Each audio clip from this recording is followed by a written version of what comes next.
The following is a presentation of TFNN.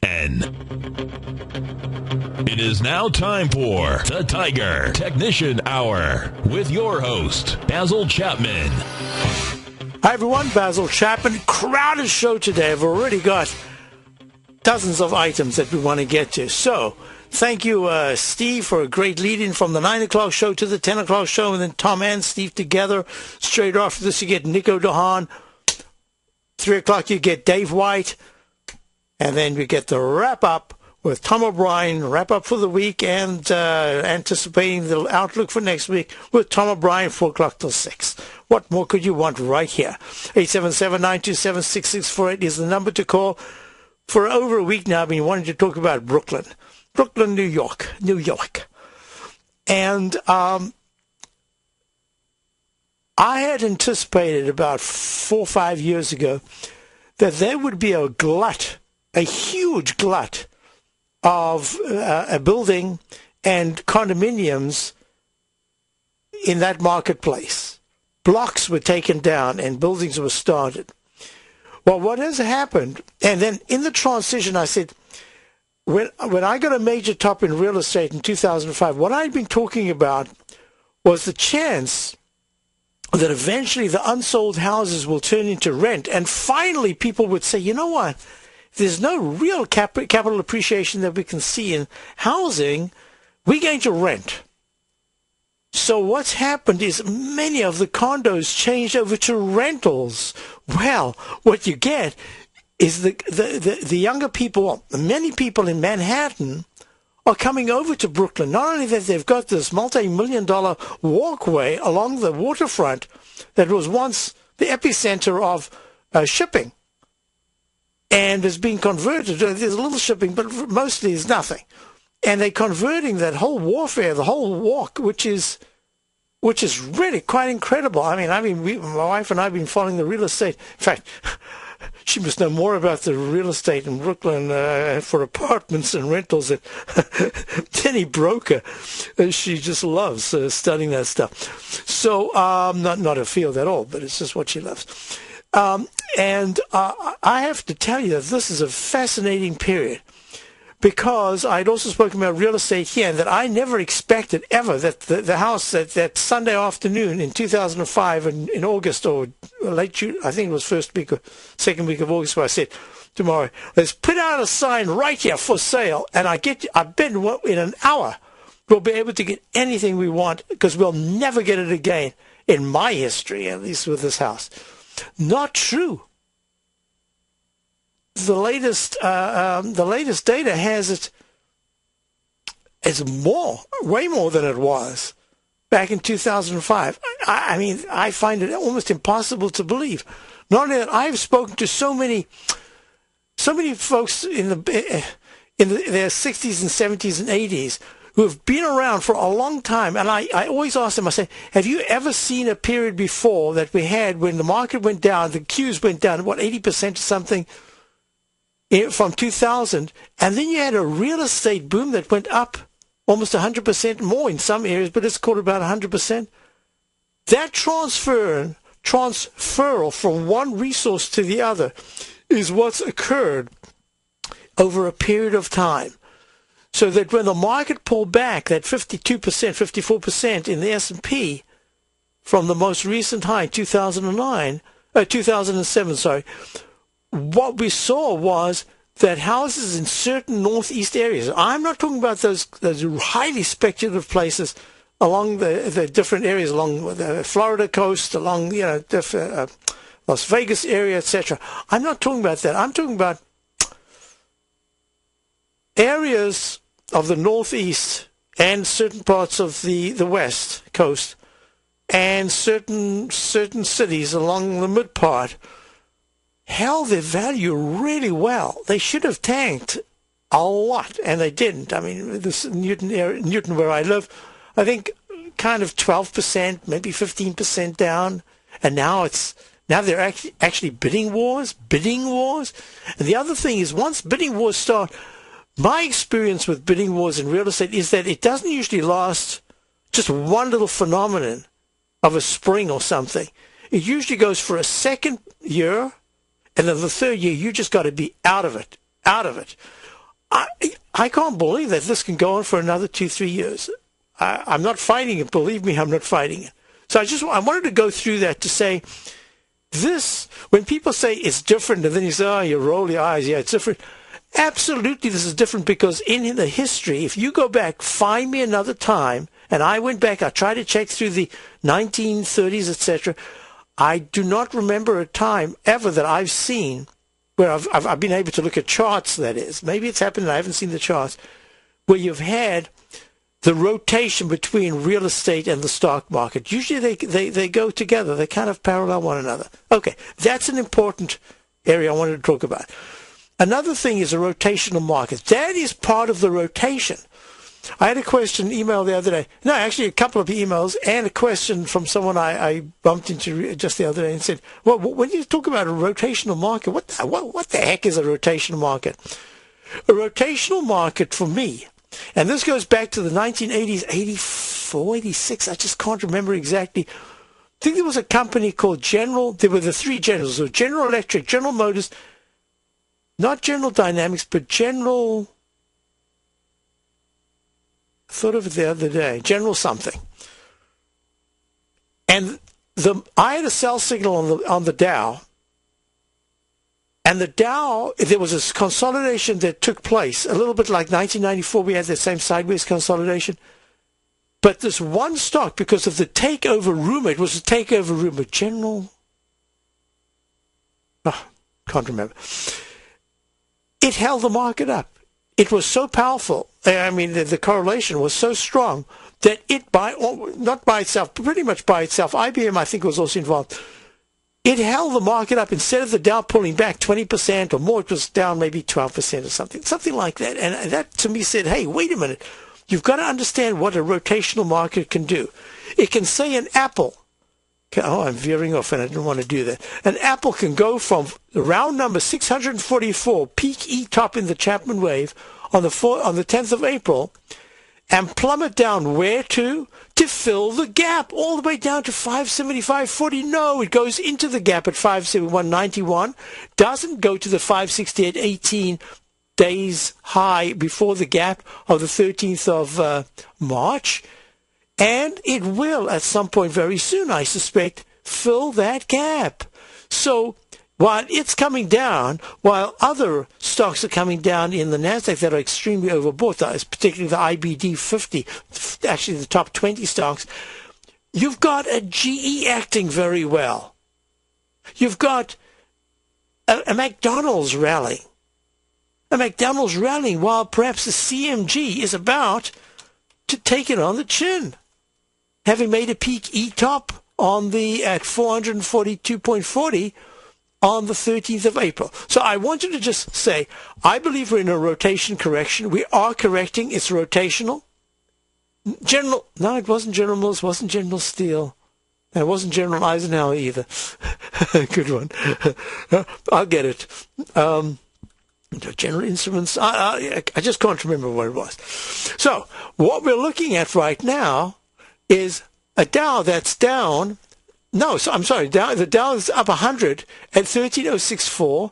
The S&P is up 8 at 13.85. Dow stronger than the S&P. Now that's the other thing. Remember last week, Wednesday, was it Tuesday, where the Dow was up 80 and the S&P was down. The S&P was unched and the Nasdaq was down sharply.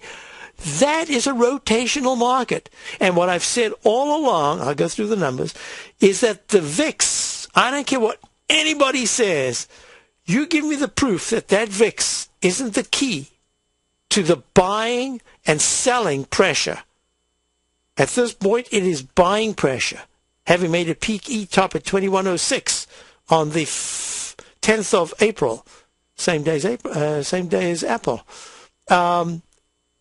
At 2106 in the daily. Weekly, though, is still holding. So if at the end of the day we close below the 9-period exponential moving average in the weekly, that's at 17.60, we close underneath that, I'll say, great.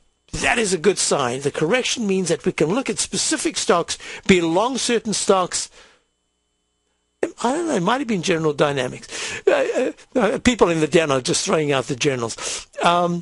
and I know the name. It's going to come at some point. We're in the middle of what I'm talking about. And so that to me is imperative to watch, because if the volatility index climbs back into the low 20s, if it can go to 21.5, 22.5, this market is coming down. Dow will be at 12,700 very quickly. S&P will be down at the 1365, something like that, 1360s. So we're looking at something here that to me is just a real good clue. Now, let's go through the numbers. The Qs are up 20 at 30.24. You've got gold unch at 16.42. Silver's down a tad at 12 cents at 31.65. High-grade copper is up 6 at 3.69. I have a question from one of my subscribers, and I'll go to that about TGB. Crude oil is up $1.50 at 103.77. And bonds are down a half a point at 141 and 23 seconds. TGB, let me just go through these now, because I want you to do a kind of a lightning round today. So let me just quickly do this, and we've got a caller online. So TGB is, I should know this so well, Taseko Mines Limited, and it is a copper company, and it made a high in October of 2010 at 723, plunged to the most recent low in October of 2011 at 230, had a really nice bounce to peak A, 430 in the monthly chart. Now, this is very important. The reason why I actually wanted to put it on my opening call, my service is the opening call. It's a very, very detailed, specifically oriented technical newsletter. I'll explain in a moment just how technically oriented it is. But that up channel support, I'm watching closely. I need it. I love the action yesterday. I needed to see how it closes there in the weekly chart, because if a TGB breaks and closes under 285, that channel, which has held so beautifully for quite a while, will break, and that's not good. So it's on my list. It's on my buy list, but I can't put it together as a buy, because in copper, there's been such a pullback that 200 period moving average in the daily, which is at 3.79, and copper is at 3.698 right now. That weekly chart is so important. I want to see how the sine wave fulcrum are being under the 200 period moving average, then over it at 3.66. That's the level I'm watching. It's on my list. I just don't want to be early on this, because it's a big percentage move. When it pulls back, it does it so quickly. So what I'll be looking at here is now we've got another question, and then I'm going to take our callers. We've got USD JPY, a currency pair that is the yen and the dollar yen, current USD dollar yen currency pair. It's at 81.61. It's looking really good. It looks like 81.30 is the 9-period exponential moving average support. And yes, I agree. The question was, do you think it's going to start its next move up? And I'm going to say it's still going to make a peak A. But if it can hold 61.30 to 61.20, yes. I'll be right back with our callers, Mike from New York, and my lightning round straight after this. You take a hands-on approach to managing your investment strategy. You're always looking for the next trading opportunity to magnify your perspective. Direction Shares connects sophisticated traders with a powerful array of ETFs from a wide range of asset classes. The markets may go up and down, and you want tools for both sides of the trade. Discover how we can help at DirectionShares.com today. An investor should consider the investment objectives, risks, charges, and expenses of the Direction Shares carefully before investing. The prospectus and summary prospectus contain this and other information about Direction Shares. To obtain a prospectus or summary prospectus, please contact Direction Shares at 800-851-0511. The prospectus or summary prospectus should be read carefully before investing. An investment in the funds is subject to risk, including the possible loss of principal. The funds are designed to be utilized only by sophisticated investors such as traders and active investors employing dynamic strategies. Investors in the fund should understand the consequences of seeking daily investment results, understand the risk of shorting, and intend to actively monitor and manage their investments. Distributor Foresight Fund Services, LLC.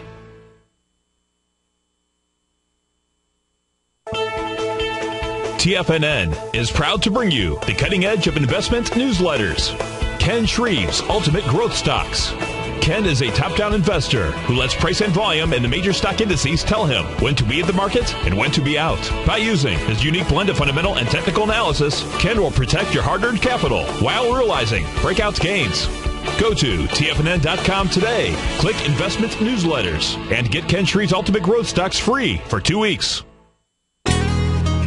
Hi, I'm Steve Rhodes, co-host of The Money Masters with Tom O'Brien, seen daily at TFNN.com, author of Mastering Probabilities, a daily investment and trading newsletter, and teacher of The Money Game. Studies show that 3 out of 5 people are afraid for their life in trading these markets, and the number one reason given is fear of loss. Look, fear stands for false evidence appearing real, and the money game proves it. Lesson number 1, don't risk more than 1% of your trading capital on any trade. Why, you ask? Because 35 trades in a row where you risk 50 cents and make $1 are all you need to double your trading capital, versus the 230 losing trades in a row you would need to bring your balance to $100. Let me teach you more about the money game risk-free for 30 days. Go to the homepage of TFNN.com and click on my name, Steve Rhodes, for your 30-day risk-free trial. You were born to be a money master, and I'll teach you how.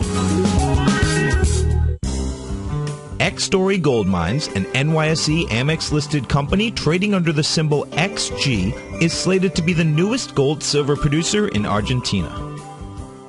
X-Story is forecast to produce more than $250 million in bullion annually, beginning in 2013, at a cash cost of less than $200 for each ounce of gold produced.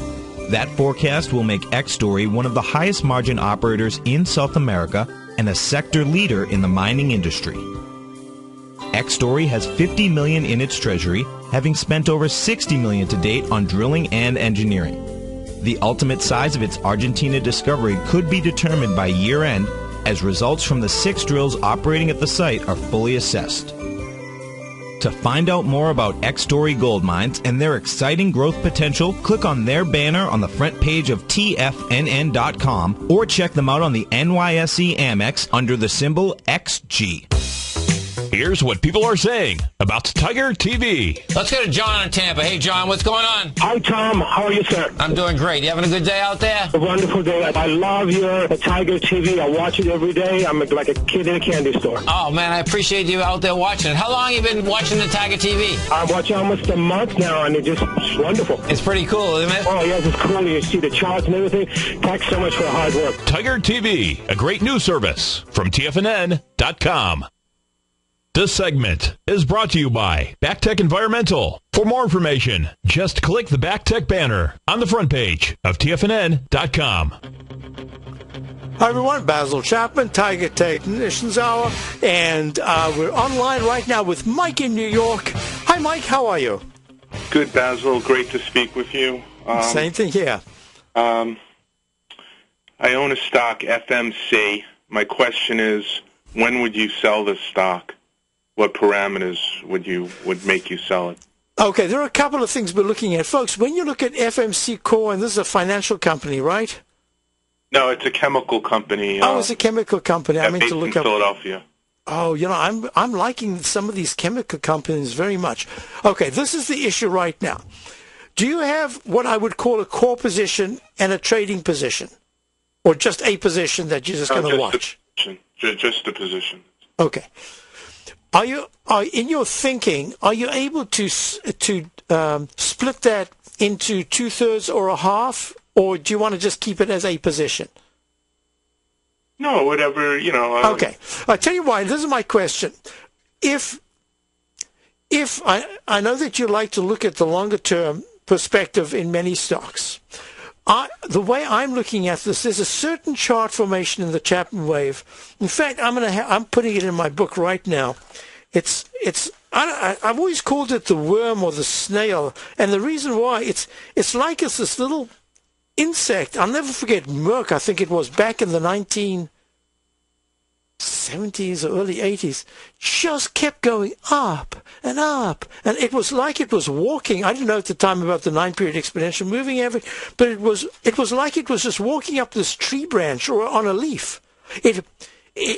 Every time you wanted to get in, you'd say, "Oh my God, it hasn't had a pullback. It just keeps going." So I'm going to put here snail or worm crawl. And that's exactly what this has done. And it's like Apple was doing at one particular point. And the only thing you can do in a stock like this is you have to start a position immediately. You just have to say, until it breaks the 9-period exponential moving average in the weekly chart decisively, this thing's going up. That's the way you have to look at it. And you've got to be almost ruthless, because your discipline says, I will take, if you're getting in now, you have to say, I'm getting in a smaller position because at 107.64, my stop has to be 102. That's 5 points, 5%. So then what I would say is then you would start a small position. So now let me give you the thinking. In the daily chart, we're making a V-shaped formation. The V-shaped formation can be lethal or it can be explosive. It's very different to, even though it's a cup formation, takes its time, the ellipse on the way down, the ellipse on the way up, it's a very thorough movement. The V is powerfully down and powerfully back up.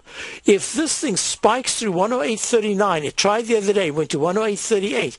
If it spikes into the 109.70s, I have to call that new leg C in the daily, and it's going even higher. And even yesterday, all it did was a doji and held the 9-period moving average in the daily. So here's my thinking. If one part of your position could be this determined snail or worm climbing the 9-period exponential moving average, and Joe says, even though it's at peak D, actually in the monthly chart, I've got it at a potential either a peak D /A, and I can't really call it an A, although the monthly says, hey, this could actually be a brand new move to the upside. I have to be conservative and call it a D. So that's number one. So what I would do is this, because all the technicals are very powerful. If the weekly chart goes 1 penny above 108.39 to 108.40 and above, I have to then call that new leg C to the upside. So my thinking here is I would not have a stop. I don't know where you got in, but if you got in quite a bit lower down, if you got in under 100, then I would not even think of anything but a stop on a small position, and that stop would be on a close below 102. I know you're giving up 6 points, but it's that weekly chart that says to me, this is fabulous action until it changes. I don't want to stop your thinking. But if you're on a shorter term, the shorter term part of your portfolio could say, hey, if this thing fails and on Monday or Tuesday it takes out 104.80, 104.50, I'm taking something off right away, because then a rectangle formation between the 105 or 106 area and 102 could be unfolding.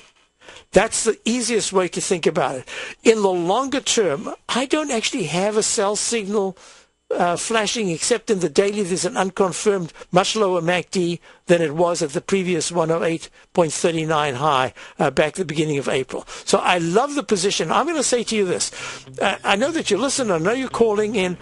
I would not do anything right now. I would stick with that 104.80 area as just something to watch if it pulls back.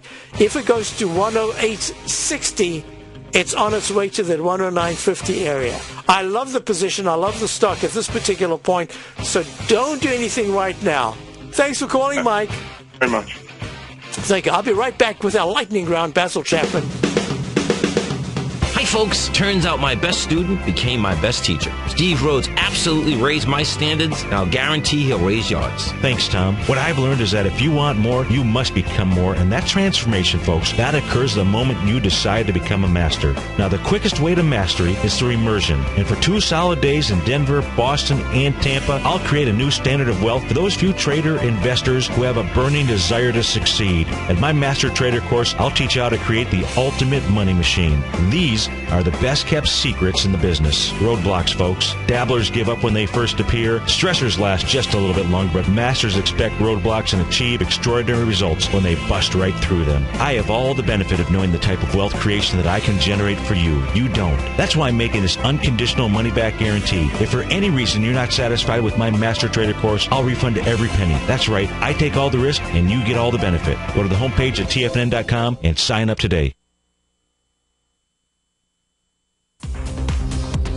You've heard Tom O'Brien on the air and you've always thought about trying out his newsletter, Market Insights. Well, now is the perfect time. For a limited time only, when you sign up for a 2-week free trial to Market Insights, we'll send you a free copy of Tom O'Brien's best-selling book, The Art of Timing the Trade, Your Ultimate Trading Mastery System. If you decide to cancel within the 2-week trial period, pay absolutely nothing and keep Tom's book as a free gift from us. Tom sends out his daily newsletter each morning by 9:30 a.m. with trade recommendations, including price targets and price stops. As recently as March 21st, Market Insights subscribers closed out a position for more than a 25% profit in just over 2 weeks. To get your 2-week free trial to Market Insights, along with your free copy of The Art of Timing the Trade, Your Ultimate Trading Mastery System, visit the front page of TFNN.com. Supplies are limited for this one-of-a-kind special, so act today and don't let this opportunity pass you by. Offer only valid for new subscribers.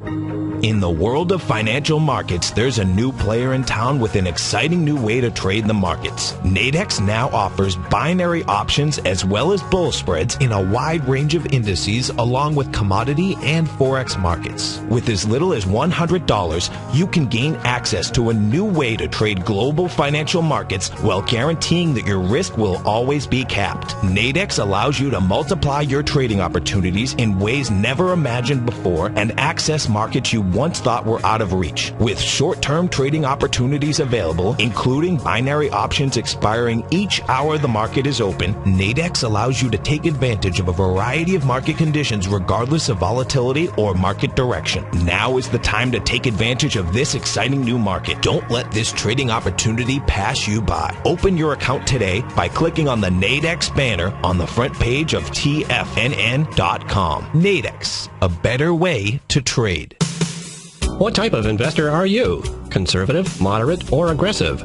No matter your investor personality, your overall portfolio should reflect your financial goals, time horizon, and your risk tolerance. Help ensure your portfolio is appropriately invested with an asset allocation plan from Morgan Stanley Smith Barney. Simply picking the right stocks is not enough. Research has shown that choosing the right proportion of stocks, bonds, and cash is essential to the success of your long-term investments. Morgan Stanley Smith Barney believes that a carefully selected portfolio can lower volatility and increase investment return potential. Find out about what asset allocation and the Morgan Stanley Smith Barney financial advisor can do for you. Call Angela O'Brien, First Vice President and Certified Financial Planner of the Clearwater, Florida branch at 727-441-6108 today to discuss your personal financial needs. Asset allocation does not assure a profit or protect against loss in declining financial markets. Investments and services are offered through Morgan Stanley Smith Barney, LLC. Member SIPC. This segment is brought to you by Harmony Gold. For more information, just click the Harmony Gold banner on the front page of TFNN.com. Hi everyone, Basil Chapman. Okay, let's get to it. The Dow is up 108. S&P's up 85. I had a question as well from a couple of subscribers. They said, why yesterday in your opening call did you say to buy the DXD 200% short the Dow only at 1:35 p.m. Eastern Time? Because just like a few minutes before that, it went under 12,960. I said to buy it under 12,960. And then right at 1:26, it was above. It was at 12,980.81. And then afterwards, it dipped underneath. And then that was it. It went up after that, and it closed at about the 12,060 level. And I said only then, and then I gave them very specific recommendations as to stops, etc. The reason being, now I can't go through all my thinking at that time, but I know that the reason was that on options, the day before options expiration, the Thursday before, round about 110 to 120, I usually get a sense that that's where there's either going to be a reversal day. You know, you often get a reversal day on options expiration, especially if you're down sharply or up sharply, or you get that. It's an inflection or deflection, and sometimes you get that inflection because it just has a double of the day at that particular point. And I wanted to know that at 1:35, the Dow was decisive. It was under that 12,965 area. It had to be under it, because if it was under it, then the chances are that the pressure to keep the Dow down would have stayed into at least the close. So it was specific at that time. There's another thing that I just need to do quickly. I had a particular I had a particular option put position that I wanted to put on for my subscribers. We do this every once in a while. Sometimes we lose usually a little bit, but we've had almost every year for a couple of years, we've had 250 to 1,000% winners, and twice it was with IBM, making a huge move to the upside. And I looked at Panera Bread, and I've been talking about this for a long time, and I said, I don't like it. We wanted to short it. We just missed shorting it, but I gave that recommendation as well.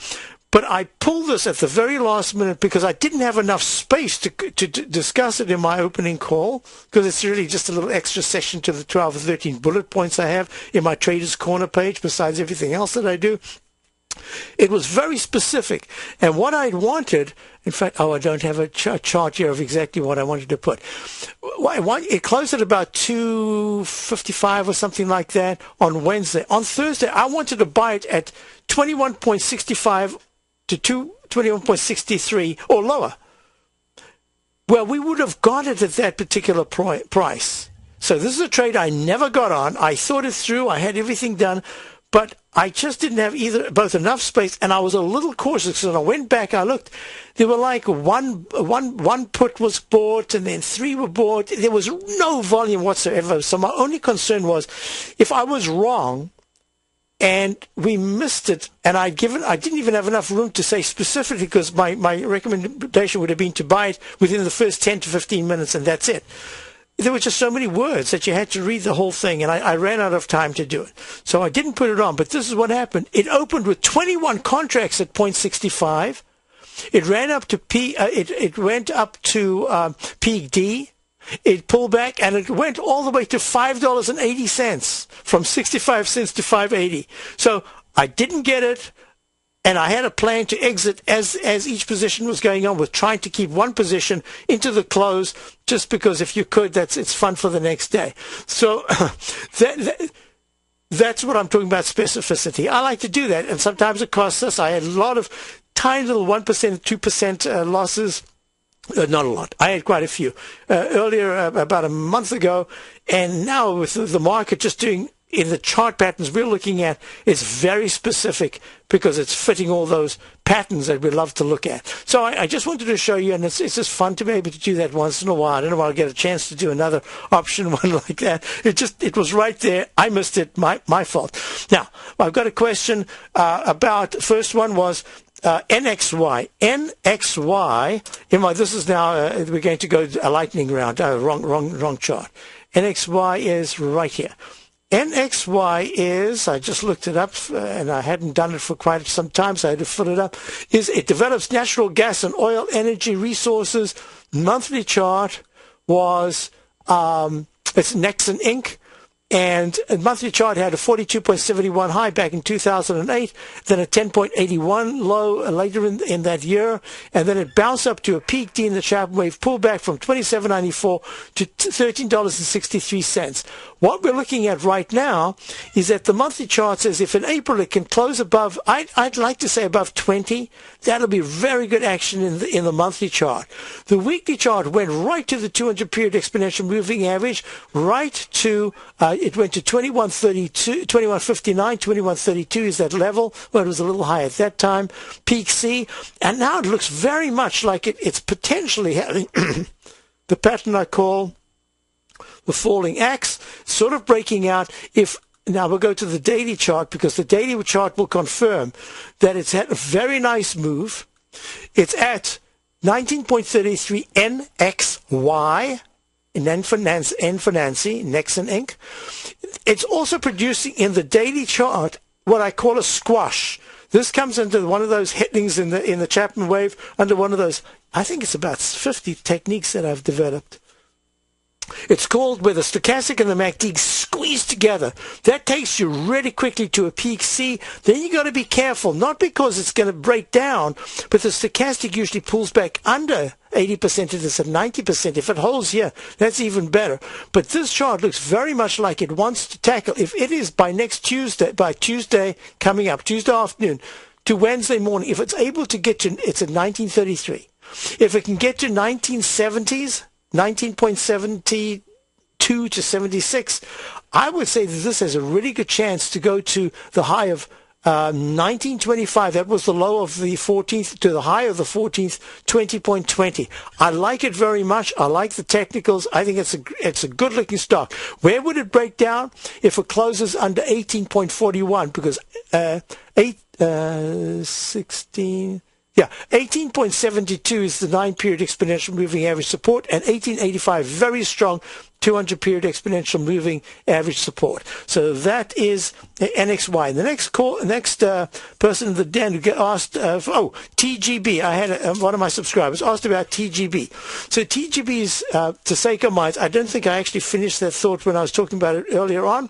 Let's put it into this category. I spoke about the up channel. I didn't do the daily. The daily says, nice move to the upside. MACD's trying to turn around, stochastic turning around. In this type of chart pattern, what I expect is that you come down. The 9-period exponential moving average was tremendous resistance. Right now, we're looking at the chance that today could be, for the first time, if it closes at 320, 321 right now, 323 is the high. If it closes anywhere in this upper part of the region, it's going to be the first time it's closed above the 9 EMA. I would still want to wait for this to retest to see if it's going to break $3.02, the low of the 18th. If it breaks that, I don't want any part of this until I'm really I'm convinced that the weekly is getting back into the up channel. But if it breaks that up channel support, I don't. But now on the upside, if it's able to bounce before it does the retrace,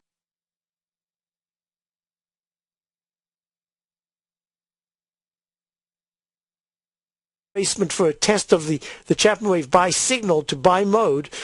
So if it pops to 331, and then it comes back and retests the 9-period moving average and closes above it, and then shows any signs of strength after that, I would want to nibble on this, and I'd have a fairly tight stop on a small position, because it's still a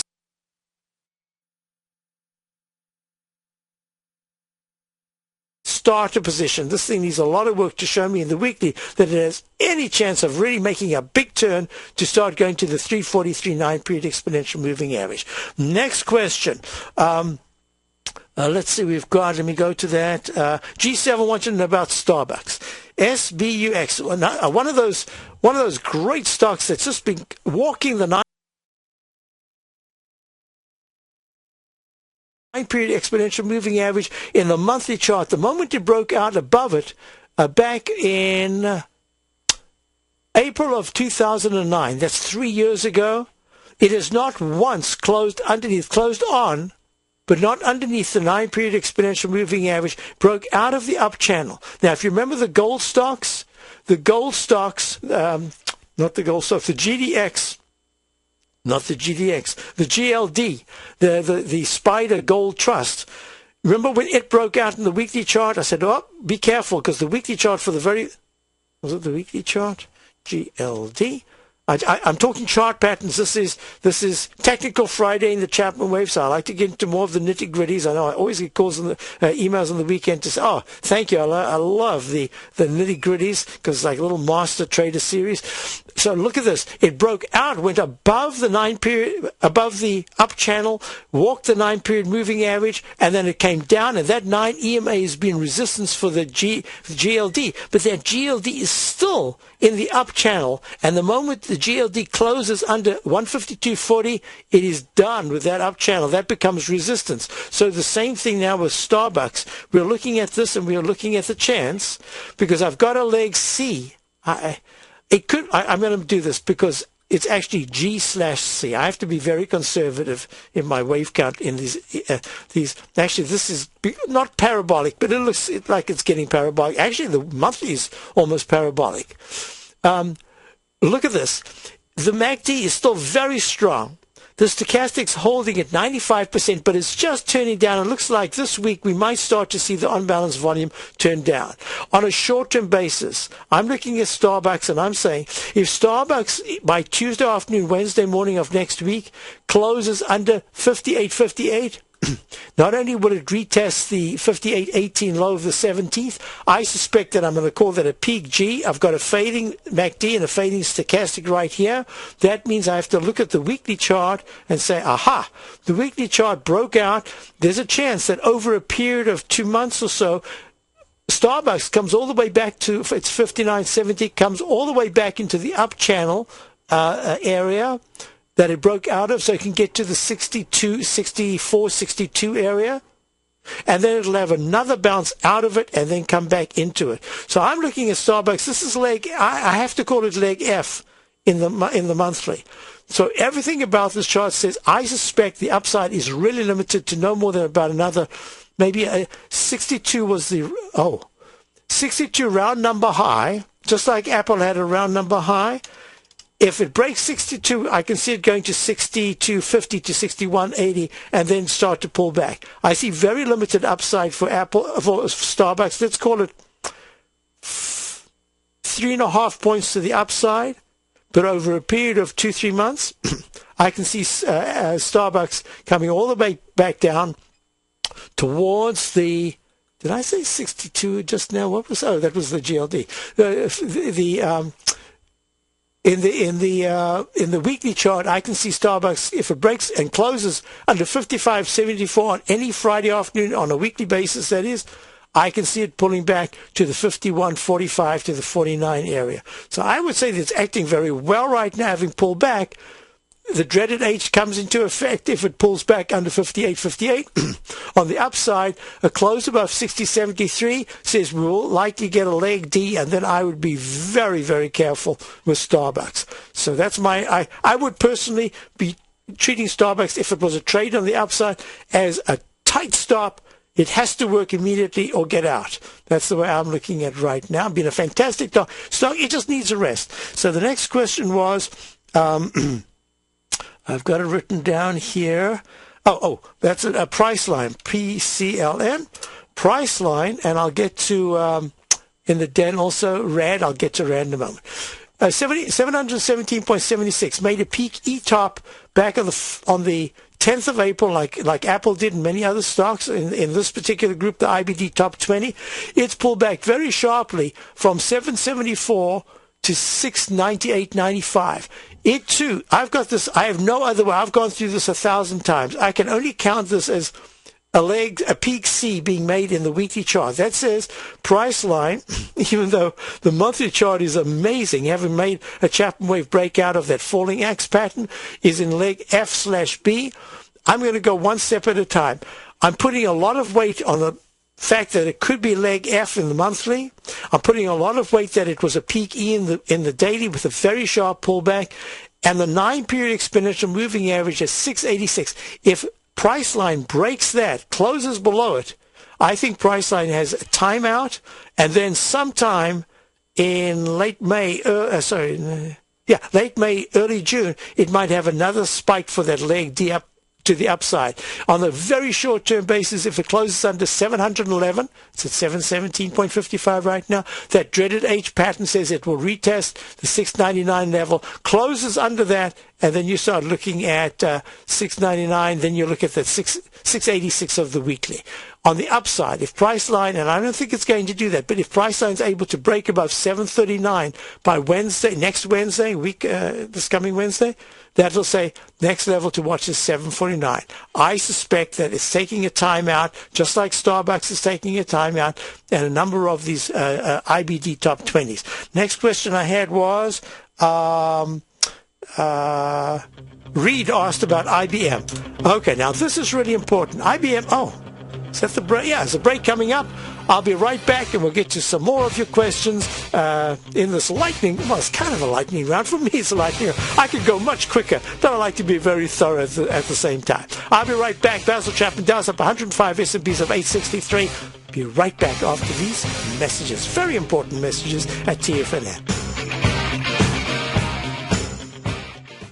Put the power of the ChapmanWave methodology to work for you. No matter what market you trade, what time frame you trade in, or your trading style, the opening call, Basil Chapman's daily market newsletter, is bursting with the information and trades you need to become a more successful trader. I've been using Basil Chapman's ChapmanWave methodology for several years now. His ChapmanWave can be used for any time period for not only equities, but futures, currencies, commodities. I've been also a subscriber of his opening call, which I find an invaluable tool to help me analyze the potential of the market each day. He gives you opportunities to go short and long. It includes recommendations on stocks. I strongly recommend people using the ChapmanWave, and I very, very strongly support the use of his opening call. To find out more about Basil Chapman and his ChapmanWave methodology, and to get your 2-week free trial of the opening call, a $64 value, visit tfnn.com today.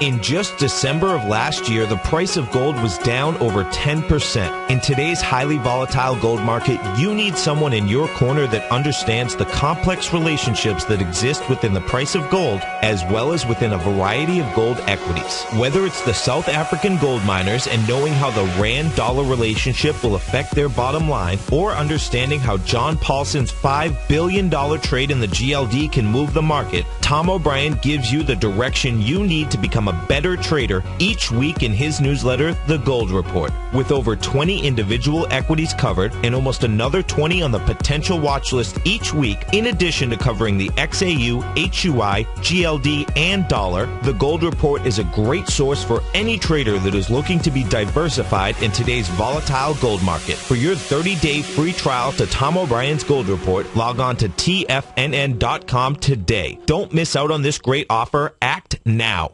David White's newsletter, The Technology Insider, is focused like a laser on finding the next big things in technology. If you had invested only $10,000 in Microsoft in 1986, you'd have been a millionaire by 2000. Disruptive technology like Microsoft's is the key to these massive long-term profits, and the Tech Insider is the vehicle from TFNN to capitalize on these opportunities. This is the go-to newsletter that identifies, monitors, and profits on mostly little-known cutting-edge companies with great long-term prospects. David's experience is as an inventor of Emmy-winning animation products for TV and Hollywood that propelled a company public. Match that with 14 years as a full-time trader, and he's uniquely qualified to guide you through the light-speed world of ever-evolving high-tech. If you're ready to ride the next big technology bull market for less than $40 per month, log on to tfnn.com and get your 2-week free trial to the Technology Insider. Get in on the ground floor of the next big thing today.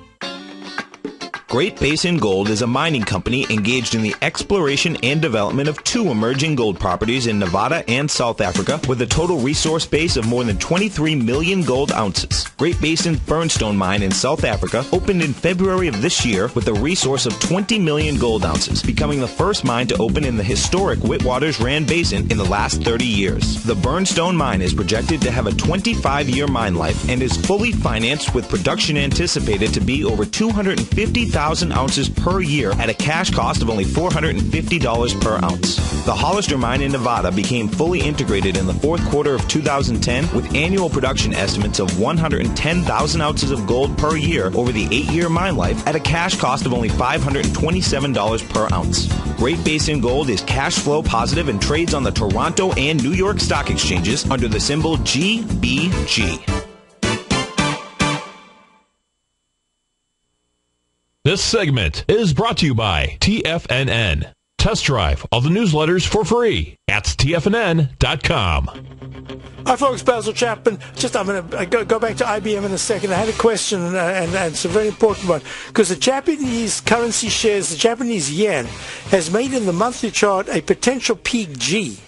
And that a G is unusual. It's what I call a smooth G. Let's just think of it this way. Sometimes you can get an F, and then the bar after the F it looks almost like a continuation of the F, because it goes to just a fractional down little peak, and then the next bar just spikes higher, the next bar or 2, and what happens is it goes right up, and then it turns around, and it's made a dreaded H, a right shoulder failure. In my CD introducing the ChapmanWave methodology, there's a thing that I call the right shoulder failure. I'll show you right here. It says, show me if I can ever find. Okay, fine. And there's a chapter called Right Shoulder Failure. And you just go to that, and it's right there, and it says, the Okay, where's it going to be? Right shoulder failure will be chapter 21. So chapter 21, and you go right there, chapter 21, and right there. And it explains exactly that chart. Look at the chart pattern. Here it is. And you want to look at it, there it is, that right shoulder failure. Well, what did this particular chart do? Oops, mistake. It went right there, right shoulder failure, and then it plunges. So this says, be careful. Counter trend rally finished at a peak E just the other day on the 16th of April. It's pulling back. Weekly chart says, be a little bit careful here. So the currency, not the USD JPY, but the actual Japanese yen currency has a different chart pattern. Just wanted to clarify that. Now let's go back. We were looking at IBM. Well, IBM has been just a stellar performer for me. Remember, Ed Young spoke about it a year or more ago, saying it's going to 200. Where did it go to? It went to 210.69, and it's pulling back in leg G/C in the ChapmanWave in the monthly chart. Walked the 9 EMA. That is 190.34 support in the monthly chart. Weekly chart made a ChapmanWave cup and ladle breakout. Went right from the 194 high back in the week of the 9th of December. Pulls back to 177. Week of the 13th of January, and goes peak A, B, C, D. Also in the ChapmanWave, when you go quickly from an A to a B to a C to a D, always expect at least a small pullback. In this case, a small pullback on the weekly says we're going to watch to see how IBM holds from 210 and holds the 194 to 191 area over the coming week. That's going to be very important. Then one other one was CMG asked about. This was Read in the Den. Yeah, CMG, as far as I'm concerned, we've been wanting to short. I would have shorted today, but we have a short. I didn't want to mess up my thinking here. We have our positions. We are long, we're short. Everything seems to be working. I just didn't want to take on anything else. And in fact, it was going to be a beautiful option play as well. I couldn't think about it because the bearishness in the news over the last couple of days is just amazing. And I said, this market the rotation says there's a chance we're going to. That's why I was so specific about the Dow yesterday, 135. So the 135 p.m. that is. So the question is, I won't have a chance to do RAD. I will do it on Monday. I don't really. It's not. It's just something it's just acting okay. Let's go to the S&P. A question in the den. BJK asked, "Can I do the S&P?" Yeah, this is very important. So I've got just another minute or so to go. The S&P right now.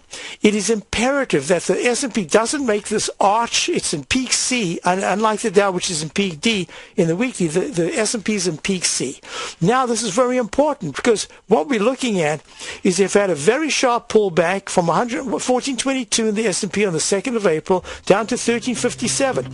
The S&P by Tuesday afternoon needs to break decisively above 1387.61. If it doesn't do that, but instead it takes out 1370 on the downside, you get your arch formation, which I have to be careful of even in the Dow. That's going to be very critical. So those are the levels to watch. 1388 on the upside, breakout's great. 1369 on the downside, close, not good. Stay tuned for Nico Dahan. I'll be back on Monday. Are you looking for a